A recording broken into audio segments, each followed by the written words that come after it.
Training camp represents a time of hope and change for many teams across the league. You get to finally see how many of your new additions will perform and what they will offer your team headed into this year. For San Francisco, for instance, I believe a big reason they lost the Super Bowl was their cornerback position. So headed into this training camp, that was really one of my biggest questions. Which guy would stand out here and establish himself as the true number 2 or 3 to Charvarius Ward? For me, the player who's clearly been able to do that is Isaac Yiadom from the Saints. San Francisco signed him on a 1-year prove-it type deal for only $3 million, and I believe headed into this year, this might be the most under-radar signing of the entire offseason for any NFL team. Last year for the Saints, for instance, Yiadom was able to register 14 passes deflected, 1 interception, and also had a completion percentage on him of under 50%. And unlike Ambry Thomas in this training camp, he's not just getting beat, he's breaking up numerous passes, including a deep pass to Deebo Samuel. Where I really think Yiadom stands out in comparison to a guy like Thomas, when the ball's in there, he's not panicked at all,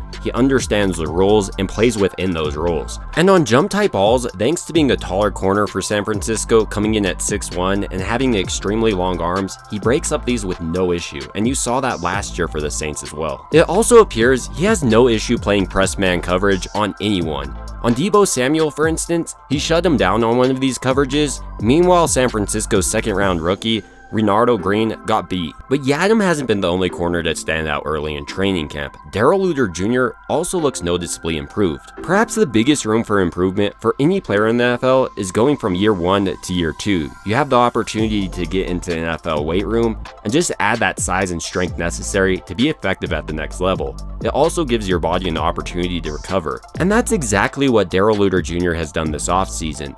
He looks more cut and agile on the field. When covering Jauan Jennings on a go route today, for instance, he was able to make a twisting acrobatic interception on an underthrown pass from Joshua Dobbs. And like Yiadom, Luter Jr. also has extremely long arms, which helps him in press man coverage. And luckily for San Francisco, their veterans in Charvarius Ward and Lenoir continue to look solid. Charvarius Ward, for instance, the real face of the cornerback room for San Francisco ever since he's arrived here, has done everything right.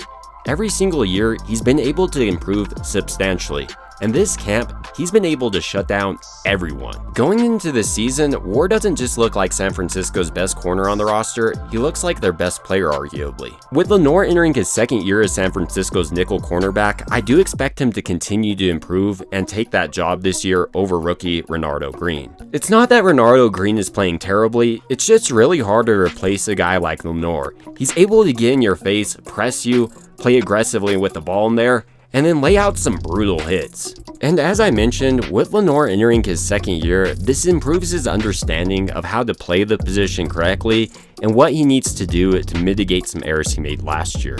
Ultimately, now looking at San Francisco's cornerback position headed into this year, it appears to be one of their strongest positions on the entire roster, which is pretty surprising given how much they've invested at it. Lynch has really done a great job of picking up under-radar guys and then making the most out of them. Two of their best corners, for instance, in Lenoir and Luter this training camp, were both 5th-round picks. And San Francisco's second best corner of this offseason, Isaac Yiadom, is going to make less than many backups this year. Ultimately though, these are just some of my initial thoughts about San Francisco's corner position after a couple days of this training camp, and I want to hear your thoughts down below and who you're excited to see going forward. It would also mean a ton to me if you liked and subscribed, and as always, I hope you guys have a great rest of your day.